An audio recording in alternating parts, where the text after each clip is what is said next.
Dave, first of all, congratulations. A big day for the organization, a new contract for yourself, new responsibilities as well. But before we talk about your new role with the organization, a few words about John Scheich. And you've had an opportunity to watch him work over the last year. What have you seen?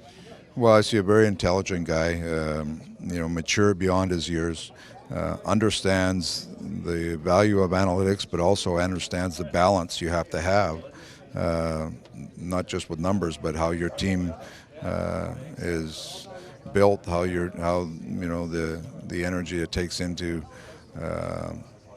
having the fitness that you need to play with. I mean, he touches a lot of areas. Just a very intelligent guy that I think will do a great job. Your expanded role, you are now not only the head coach, but you're also the executive vice president of hockey operations. And I don't know if a lot of people know this or not, but you have hockey management in your background from a lot of successful days in the International League. Is it something that you've always had in the back of your mind as something you'd like to pursue if given the right opportunity? No, I still like coaching, but any coach will tell you that they like to have some say in some of the personnel, and that's when the ownership came to me and talked about they want to put a staff together that is very collaborative.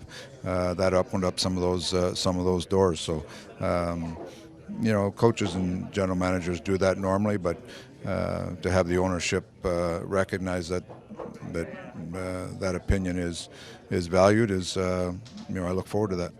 Let's talk a little bit about the roster as it stands today, and we're approximately about a month away from the draft, and then right after that will be free agency. What did you like as the season closed? Obviously, some building blocks are in place, a much better year than a season ago, and it seems as if everything is headed in the right direction. Well, obviously our young players coming in gave everybody a boost. Schmitty coming back from a very serious injury at the end and playing very well is very positive.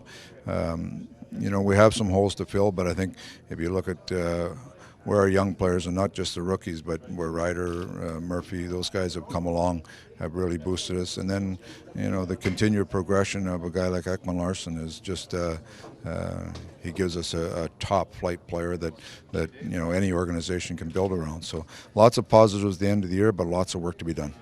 Analytics is a really a buzzword today, and I think hockey, like baseball, is moving more and more towards analytics. I guess analytics could be looked at in a couple of different ways. You pointed out two of the different ways at the recently concluded press conference. So where does analytics play a role, or how does it play a role in today's game of hockey? Well, I think it's just another tool that you use to analyze individual players and analyze how your team's playing.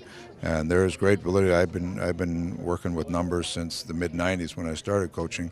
It seems like the last couple of years it's come to the forefront. But it's another tool you use to, like I say, just analyze individual players or how your team's playing. But it's not the only tool. You have to have a very good balance between what the numbers say and what your eyes are showing you, and that's still a very, very valuable part of the equation.